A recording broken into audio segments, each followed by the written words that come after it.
میں ایک عجیب سی نرمی ہے، ہوا میں عبادت کے بعد والی سکون بھری مٹھاس ہے، اور دلوں میں وہ ہلکا سا درد بھی ہے جو ہر مومن کو رمضان کی جانے پر محسوس ہوتا ہے۔ رات بھر دعاؤں میں بھیگی آنکھیں اب ایک نئے جذبے کے ساتھ کھل رہی ہے۔ یہ خوشی صرف ایک تہوار کی خوشی نہیں، یہ اس بندے کی خوشی ہے جس نے ایک مہینہ اپنے رب کے لیے پیاس سہی، بھوک سہی، اپنی نفس کو روکا، اپنی زبان کو سنبھالا، اپنی نگاہ کو جھکایا، اپنے دل کو صاف کیا، اور اب اسے اجازت ملی ہے کہ وہ اللہ کی رحمت پر مسکرا سکے۔ اسلام نے عید کو بس جشن کا دن نہیں بنایا، اسے شکر کا دن بنایا، عبادت کا دن بنایا، امت کے ملنے کا دن بنایا۔ جب رسول اللہ صلی اللہ علیہ وسلم مدینہ تشریف لائے، لوگ دو خاص دنوں میں کھیل تماشا کرتے تھے۔ آپ صلی اللہ علیہ وسلم نے پوچھا، یہ دن کیا ہے؟ انہوں نے کہا، جاہلی دور سے چلے آ رہے ہیں۔ آپ علیہ الصلوۃ والسلام نے فرمایا، اللہ نے تمہیں ان سے بہتر دو دن دیے، یوم النحر قربانی کا دن، اور یوم الفطر روزہ کھولنے کا دن، یعنی عید الفطر کا دن۔ یہ صرف کیلنڈر کی تبدیلی نہیں تھی، یہ عقیدے، شکر اور جماعت کی تربیت کا نیا نظام تھا۔ کلاسیکل فقہا اور عربک شرح و فقہ روایتوں کے مطابق مدینہ میں عیدیں کا نظام ہجرت کے بعد عام طور پر 2 ہجری میں شروع ہوا، اور پہلی عید کے حوالے سے زیادہ مشہور ذکر عید الفطر کا ملتا ہے۔ عید الفطر کا تعلق رمضان کے ختم ہونے سے۔ اللہ سورہ البقرہ کی آیت نمبر 185 میں فرماتے ہیں، تاکہ تم گنتی پوری کرو، اللہ کی بڑائی بیان کرو اور اس کا شکر ادا کرو۔ اور عید کی اصل روح یہ ہے کہ عید کے دن روزہ رکھنا منع ہے۔ یہ دن عبادت پوری ہونے کے بعد اللہ کی دی ہوئی خوشی اور نعمت کا اظہار کرنے کا دن ہے۔ رمضان کی راتیں اب ختم ہو رہی ہیں، سحری کی ٹھنڈی ہوا چل رہی ہے، اور مسجدوں اور گلیوں میں لوگ اللہ کی بڑائی بیان کر رہے ہیں۔ آج عید الفطر کا دن ہے، لیکن اس سے پہلے ایک ضروری امانت ہے۔ رسول اللہ صلی اللہ علیہ وسلم نے زکوٰۃ الفطر فرض قرار دی تاکہ غریب کی ضرورت عید سے پہلے پوری ہو جائے، اور یہ بھی فرمایا گیا کہ یہ صدقہ عید کی نماز سے پہلے ادا کیا جائے۔ اگر بعد میں دیا جائے تو پھر وہ عام صدقہ رہ جاتا ہے۔ جب نبی علیہ الصلوۃ والسلام عید کے دن باہر تشریف لاتے تو آپ ایک خوبصورت سرخ دھاری والی چادر یا جبہ پہنتے تھے جو یمن کا تھا۔ آپ صلی اللہ علیہ وسلم اتنے حسین لگتے تھے کہ جو بھی آپ کو دیکھتا اس کا دل خوش ہو جاتا۔ جب آپ لوگوں سے خطاب کرنے کے لیے نکلتے تو آپ کی شخصیت ہی اپنے آپ میں ایک رحمت اور ایک جمال کا منظر ہوتی تھی۔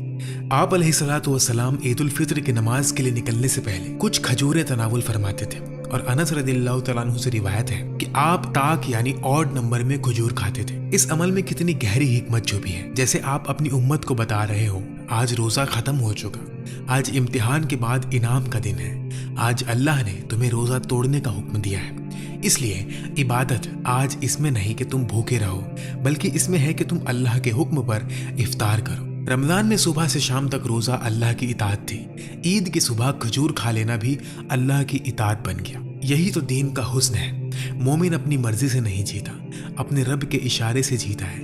سیدہ عائشہ رضی اللہ تعالیٰ عنہا روایت کرتی ہیں کہ عید کے دن 2 چھوٹی لڑکیاں ان کے پاس گیت گا رہی تھیں۔ ابو بکر رضی اللہ تعالیٰ عنہ نے منع کیا تو نبی علیہ الصلوۃ والسلام نے فرمایا، ہر قوم کے لیے عید ہوتی ہے اور یہ ہماری عید ہے۔ اس سے معلوم ہوتا ہے کہ عید کے دن شرعی حدود کے اندر خوشی، نرمی اور فرحات کا اظہار جائز ہے۔ مدینہ کے راستوں پر پھر ایک جماعت چلتی ہوگی، گھروں سے لوگ نکل رہے ہوں گے، بچے، بزرگ، جوان، سب کے چہروں پر روشنی، اور سب سے حسین بات یہ کہ عید کسی ایک طبقے کی خوشی نہیں تھی۔ عطیہ رضی اللہ تعالیٰ عنہ کی روایت سے معلوم ہوتا ہے کہ نبی علیہ الصلوۃ والسلام نے عورتوں کو بھی عیدگاہ آنے کا حکم دیا، حتیٰ کہ جوان لڑکیاں اور وہ عورتیں جو حیض کی حالت میں ہوتی تھیں وہ بھی نکلیں تاکہ مسلمانوں کی دعا اور خیر میں شریک ہوں، بس نماز کی جگہ سے الگ رہیں۔ یعنی عید کا منظر پوری امت کا منظر تھا۔ اسلام نے عبادت کو مسجد کی دیواروں تک بند نہیں کیا، اس نے امت کو ایک میدان میں جمع کیا تاکہ دل بھی ملے، دعا بھی ملے، اور اللہ کی شان بھی زمین پر نمایاں ہو۔ سوچیے کتنا پورا سر منظر ہوگا جب مدینہ کا ہر گھر عیدگاہ کی طرف روانہ ہوگا اور ہر دل میں ایک ہی جذبہ ہوگا، الحمدللہ اللہ نے ہمیں رمضان تک پہنچایا اور اب عید تک بھی۔ اور پھر وہ تکبیر کی آواز، اللہ اکبر اللہ اکبر اللہ اکبر، لا الہ الا اللہ، اللہ اکبر وللہ عید کی روح ہی تکبیر ہے۔ رمضان کے آخر میں قرآن نے ہدایت دی کہ تم گنتی پوری کرو اور اللہ کی بڑائی بیان کرو اس پر کہ اس نے تمہیں ہدایت دی۔ عید کا دن اصل میں بندے کے دل کو ایک بات یاد دلاتا ہے، تم نے روزہ رکھا لیکن قوت اللہ نے دی، تم نے قیام کیا لیکن توفیق اللہ نے دی، تم نے قرآن پڑھا لیکن ہدایت اللہ نے دی، تم نے دعا کی لیکن سننے والا اللہ تھا۔ اس لیے عید کی صبح کپڑوں سے زیادہ تکبیر سے سجتی ہے۔ گھر سے نکلتے ہوئے رستے میں عیدگاہ تک ہر طرف اللہ کی تکبیر، اللہ کی کبریائی گونجتی ہے۔ یہاں بندہ خود کو سیلیبریٹ نہیں کرتا، اپنے رب کو بڑا کہتا ہے۔ عید کے دن نبی علیہ الصلوۃ والسلام اپنا خطبہ بھی کچھ مختلف انداز میں دیتے تھے۔ آپ علیہ الصلوۃ والسلام لوگوں کے زیادہ قریب ہوتے، ان کے درمیان رہتے، ان کے پاس چل کر جاتے اور انہیں اللہ سبحانہ و تعالیٰ کی یاد دلاتے۔ یعنی عید کا دن صرف کھانا پینا، ہنسنا بولنا اور دنیا کی خوشی کا دن نہیں تھا، بلکہ اللہ کی عبادت پر خوشی منانے کا دن تھا۔ اکثر ہم عید کو آج ایک ایسے دن کے طور پر دیکھتے ہیں جہاں انسان غفلت میں چلا جاتا ہے، اللہ کو کم یاد کرتا ہے اور صرف ظاہری خوشی میں مشغول ہو جاتا ہے۔ لیکن نبی علیہ الصلوۃ والسلام نے ہمیں سکھایا کہ عید اصل میں اللہ سبحانہ و تعالیٰ کی بندگی پر خوشی منانے کا دن ہے۔ یہ اس عبادت کا جشن ہے جو بندے نے اللہ کے لیے کی اور پھر اللہ نے اس پر اپنا فضل کیا۔ اسی لیے نبی علیہ الصلوۃ والسلام عید کے خطبہ کے آخر میں 3 مرتبہ فرماتے، تصدقو تصدقو تصدقو، یعنی صدقہ دو صدقہ دو صدقہ دو، دوسروں کو دو، غریبوں کو دو، ضرورت مندوں کو دو۔ یعنی عید کی خوشی اپنے تک محدود مت رکھو بلکہ اسے بانٹو، اپنی خوشی میں دوسروں کو شریک کرو۔ سوچو جب صفیں بن چکی ہوگی اور رسول اللہ صلی اللہ علیہ وسلم تکبیر کہتے ہوں گے تو صحابہ کے دل کس حال میں ہوتے ہوں گے؟ یہ وہ لوگ تھے جنہوں نے نبی علیہ السلام کو بھوک میں دیکھا، ہجرت میں دیکھا، جنگ میں دیکھا، دعا میں دیکھا، آنسوؤں میں دیکھا، اور اب وہ انہیں عید کے دن دیکھ رہے ہیں۔ ان کے لیے عید صرف شیر خرما یا خوشی کا نام نہیں تھا، عید اللہ کے رسول کے ساتھ ایک اور صبح دیکھ لینے کا نام بھی تھا۔ ان کی عید میں محبت تھی، ادب تھا، سنت سے لگاؤ تھا۔ وہ دیکھتے تھے کہ نبی علیہ الصلوۃ والسلام نماز سے پہلے کھا کر نکلتے ہیں، وہ بھی ویسا ہی کرتے۔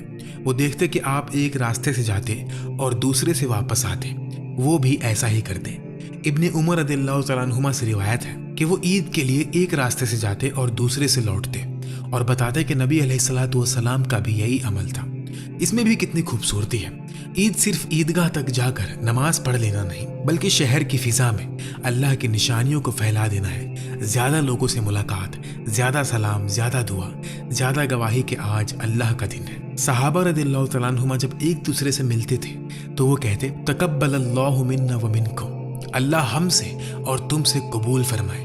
تو ذرا غور کرو، کتنی گہری بات ہے۔ آج ہماری زبان پر اکثر عید مبارک ہوتا ہے، لیکن صحابہ کے دل میں قبولیت کی فکر ہوتی تھی۔ انہیں پتا تھا کہ رمضان کا اصلی سوال یہ نہیں کہ کتنے روزے رکھے، اصلی سوال یہ ہے کہ کتنے قبول ہوئے۔ اصلی ڈر یہ نہیں کہ عید آ گئی، اصلی ڈر یہ ہے کہ کہیں ہم ان لوگوں میں سے نہ ہو جنہیں صرف بھوک ملی، اجر نہیں ملا۔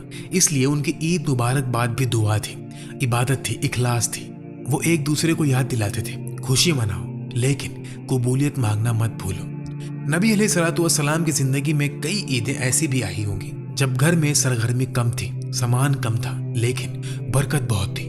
آپ علیہ الصلوۃ والسلام نے امت کو یہ نہیں سکھایا کہ عید میں مہنگے جوڑے ضروری ہیں، آپ نے سکھایا کہ صاف دل ضروری ہے۔ آپ نے یہ نہیں سکھایا کہ عید کا مطلب بازاروں کو بھر دینا ہے، آپ نے سکھایا کہ عید کا مطلب سجدوں کے بعد مسکرانا ہے۔ آپ نے یہ نہیں سکھایا کہ صرف اپنے بچوں کو خوش کرو، آپ نے سکھایا کہ امت کے کمزور لوگوں کو بھی اس خوشی میں شریک کرو۔ اس لیے زکوٰۃ الفطر کا نظام بھی رکھا گیا تاکہ عید کا دن فقیر کے لیے بھی بھوک کا دن نہ رہے بلکہ عزت اور کفایت کا دن بنے۔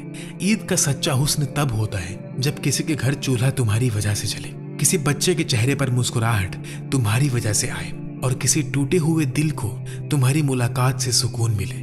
کتنے لوگ ایسے ہوتے ہیں جو سال بھر بات نہیں کرتے، بھائی بھائی سے خفا، رشتہ دار سے دور، دوست دل میں بوجھ لیے بیٹھے ہیں، لیکن عید آتی ہے اور کہتی ہے بس اب چھوڑ دو، جو ٹوٹ گیا اسے جوڑ دو، جو دور ہو گیا اسے بلا لو، جو روٹ گیا اسے منا لو۔ کیوں؟ اس لیے کہ جب اللہ اپنے بندوں پر رحمت برساتا ہے تو بندہ بھی اللہ کی مخلوق پر نرمی دکھائے۔